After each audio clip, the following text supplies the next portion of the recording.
Seja bem-vindo a mais esse vídeo e hoje nós vamos falar sobre a válvula de contrabalanço.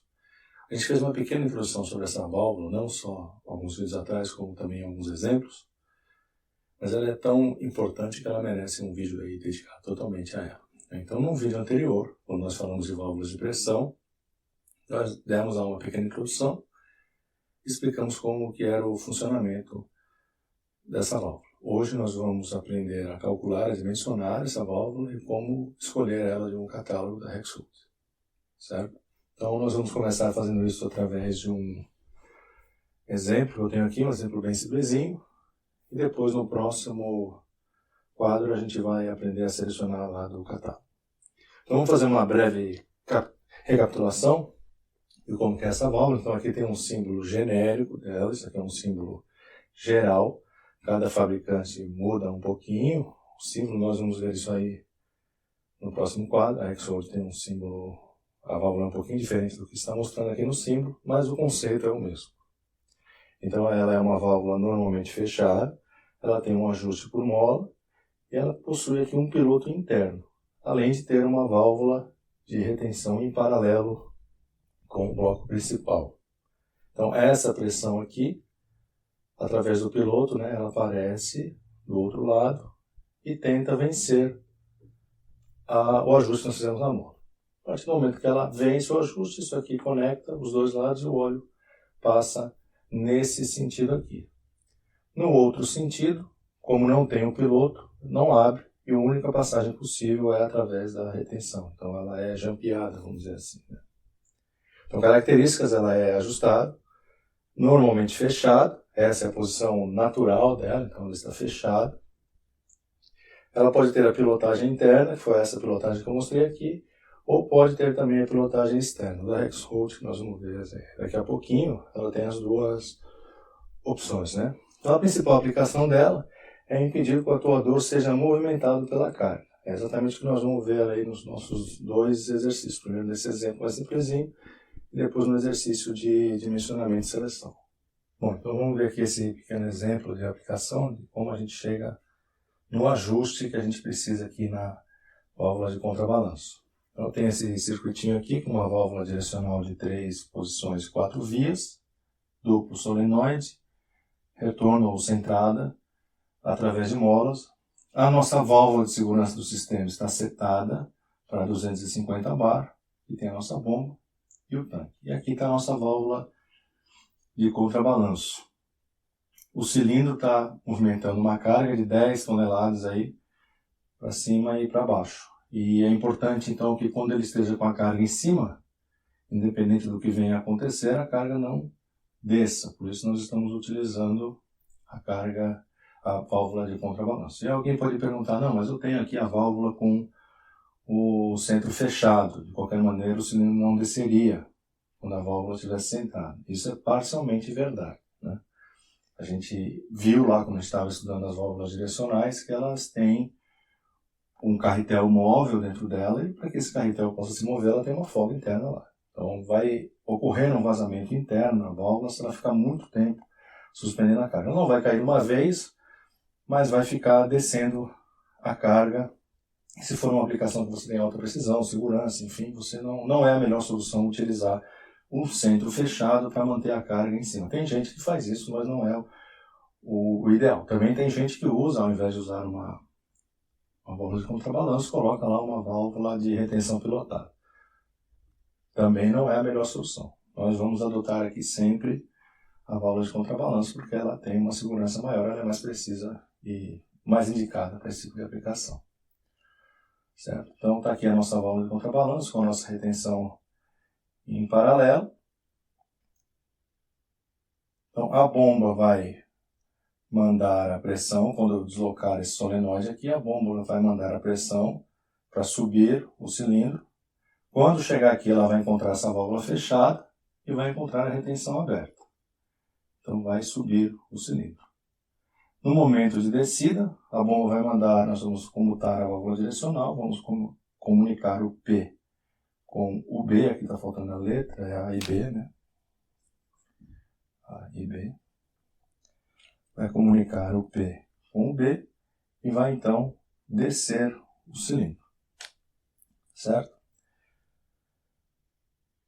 Bom, agora como é que a gente vai dimensionar essa válvula? Primeiro nós vamos fazer uma análise dela. Então, qual é a carga que tende a descer o cilindro? No nosso caso aqui, essa carga é de 10 mil quilos. Então, nós sabemos que essa carga de 10 mil quilos vai exercer uma pressão no sistema que vai tender ou vai tentar abrir a válvula.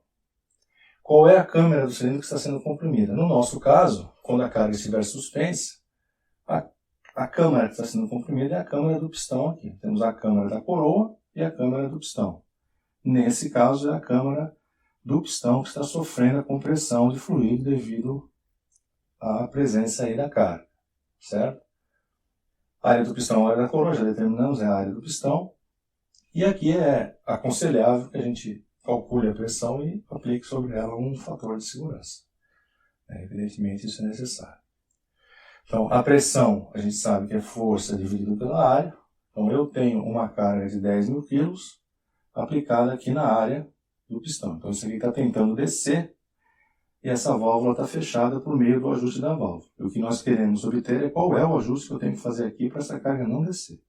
Então, a pressão exercida devido a essa carga vai ser passada aqui para o piloto e vai tentar abrir a válvula. Então, a pressão que eu tenho na mola tem que ser maior do que a pressão que a carga está exercendo aqui nessa câmara. Então, pressão é força sobre área, calculinho bem simplesinho. A carga é 10 mil quilos, então 10 mil kgf. E a área, eu estou usando um cilindro de 80 de diâmetro por 56 de haste, como está aplicado nessa área, eu vou calcular com a área do pistão, que é um diâmetro de 8 centímetros.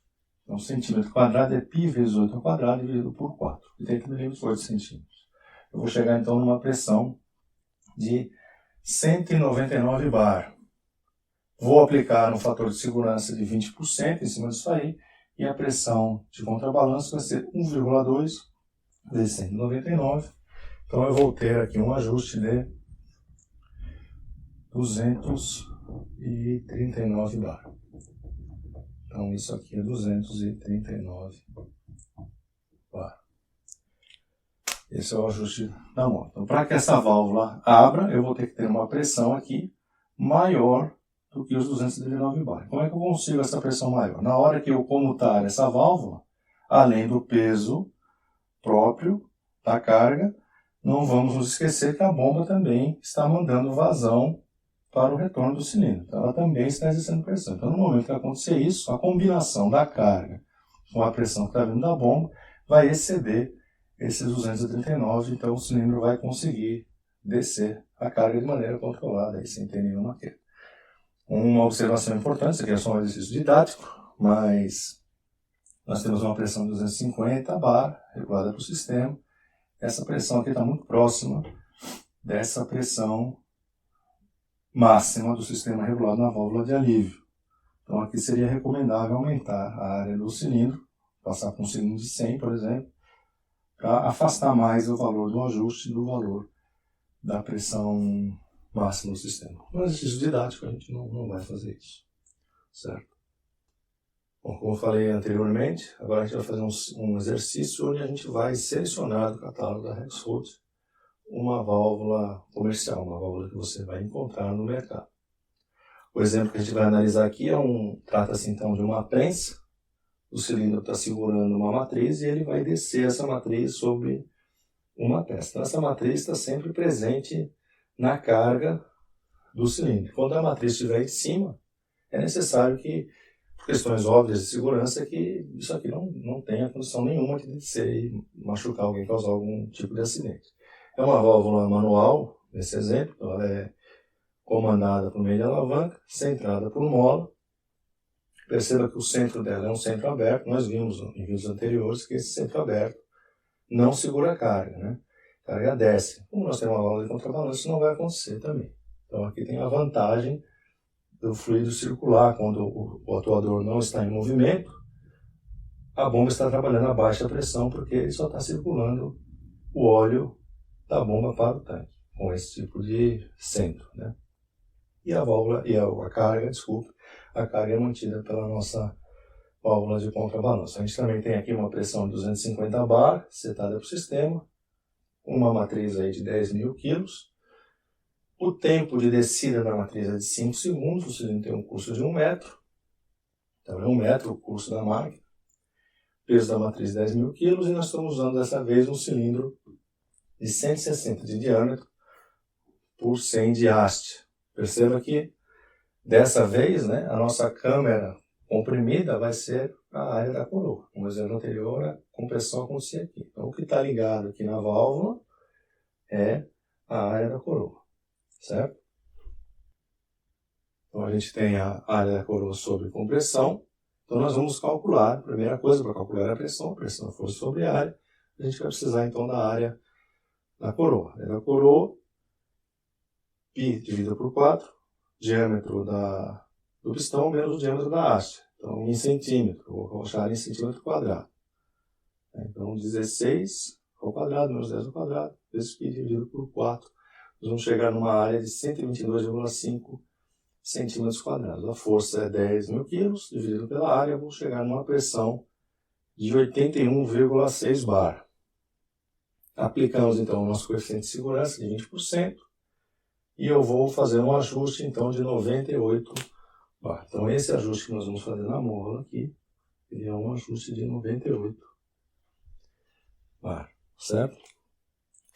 Agora nós vamos selecionar a válvula lá do nosso catálogo da Rexroth. Para selecionar a válvula, a gente vai entrar com 2 dados. A gente vai precisar da vazão, que vai passar pela válvula, a maior vazão que vai passar pela válvula, e da pressão. A gente acabou de calcular a pressão, então nós vamos calcular as vazões que passam pela válvula. Não é uma única vazão. Vamos lembrar que essa válvula de retenção ela também faz parte do conjunto da válvula, né? Então perceba que quando eu for recuar o cilindro, nós vamos mandar a pressão por aqui da bomba, ela não vai passar por aqui e vai passar pela válvula de retenção para que recue o cilindro. Então eu estou passando nesse momento aqui, no recuo, eu estou passando a vazão da bomba, vazão QB. Essa vazão QB vai gerar uma vazão induzida, nós vimos, né, é uma vazão induzida do retorno, nós vimos, sei lá, no vídeo lá para trás, vai gerar uma vazão induzida aqui que não vai passar pela válvula de contrabalanço, ela vai ser importante então no dimensionamento da válvula direcional, que nós não estamos fazendo hoje, nós já fizemos um vídeo aí mostrando como é que fazia essa seleção do catálogo. Então eu vou ter aqui uma vazão induzida. E também, por outro lado, quando eu for avançar o cilindro para descer a matriz, eu também vou ter a vazão da bomba, comunicando P com B, e aí eu venho a avançar o cilindro, e eu vou ter a vazão induzida de avanço, eu vou ter aqui uma vazão induzida de avanço, e essa sim vai passar então pelo bloco da válvula. Então eu tenho já a pressão, eu preciso determinar aqui, verificar qual é a maior vazão das duas aí, que vai ser a vazão que vai determinar a gente escolher a válvula. Então, cálculo de vazão, eu tenho a velocidade, eu preciso calcular primeiramente a velocidade, o tempo é 5 segundos, o curso de 1 metro, então a velocidade é espaço dividido pelo tempo, 1 dividido pelo 5, eu tenho 0,2 metros por segundo. A vazão da bomba é a velocidade vezes a área do pistão. Então, velocidade, já descobri, é 0,2, vezes 100 para passar para centímetros por segundo, e 16 ao quadrado dividido por 4, isso aqui é a área do pistão. Certo? Então eu vou chegar numa vazão da bomba de 4.021 centímetros cúbicos por segundo. Vou transformar isso aí para litro por minuto, 241 litros por minuto. Agora a gente vai calcular a vazão induzida, né? Um pouco de prática você não vai precisar fazer essa conta, né? Mas didaticamente a gente vai fazer. Então, vazão da área da coroa durante o avanço, que é a vazão induzida no avanço, é a velocidade vezes a área da coroa. Então, eu estou avançando aqui, eu quero saber qual é a vazão que está saindo daqui. Essa vazão que está saindo daqui, ela depende da velocidade de avanço do cilindro e da área aqui em questão, que é a área da coroa. Então, a área da coroa a gente já calculou, é 122,5. velocidade 0,2 metros por segundo, vezes 100 para passar para centímetros por segundo, vazão 2.450 centímetros cúbicos por segundo, em litros por minuto eu tenho 147 litros por minuto. Então perceba que a maior vazão que está passando na válvula de contrabalanço é a vazão da bomba. Então a gente vai escolher a válvula de contrabalanço em função da pressão que nós calculamos e da maior vazão, que no nosso caso aqui é a vazão da bomba. Então eu vou lá no catálogo da Rexnord, na página da Rexnord, eu vou achar a maior vazão, a maior e mais próxima do que eu preciso, é uma vazão de 350 litros por minuto. Essa é a maior e mais próxima de 241. Maior e mais próxima de 241 é 350 litros por minuto. Em combinação com a pressão, essa válvula, no caso, tem uma pressão máxima de operação de 410 bar, então é mais do que o suficiente. Então está escolhido a válvula. É uma válvula AVBSO-SE 42. Lá no catálogo, você vai encontrar curvas da válvula, né? Uma explicação de como ela funciona. E, como eu disse, o símbolo dela, ela tem um pouco mais do que aquilo, isso vai depender de fabricante por fabricante, mas ela tem um pouco mais do que aquilo que a gente viu no exemplo, na verdade. Então, lá tem aqui a parte da carga, é essa parte C2 aqui, e aqui é a parte que vem lá da bomba. Então, como eu disse, ela tem o piloto interno, na verdade ela tem dois pilotos internos, e você pode usar um piloto externo e tem ainda a possibilidade de regular o fluxo do piloto interno. Então é uma válvula mais sofisticada. A gente tem a nossa retenção em paralelo com o bloco da válvula, e quando o óleo está vindo da bomba, são dois caminhos, ela pode vencer, né, ela vai fazer o que for menor, eu não sei o ajuste dessa válvula aqui. Se o óleo vencer a pressão da mola, ele passa por aqui diretamente, ou ele passa pela válvula de retenção para fazer o caminho de V2 para C2. De C2 para V2 é a nossa pressão de queda, a pressão da carga lá, né? Quando ela for superior ao ajuste da mola, então ela comunica C2 com V2. E esse piloto pode também ser feito por um piloto externo, dependendo da sua aplicação, certo? E aqui só um lembrete. Então está calculada aqui a vazão induzida no retorno, como eu expliquei aqui. Quando você não estiver retornando, a vazão da bomba vai entrar por aqui e eu vou ter uma vazão induzida de retorno por esse lado aqui, que é maior do que a vazão da bomba, certo? Mas ela não passa pela nossa válvula de contrabalanço. Então, no dimensionamento dessa válvula aqui, dos filtros, né? Então você precisa levar em consideração essa vazão induzindo o retorno. A gente vai ver isso aí claramente quando a gente for projetar um sisteminha completo, certo? Bom, espero que tenha ficado claro, então, e eu vejo você no próximo vídeo.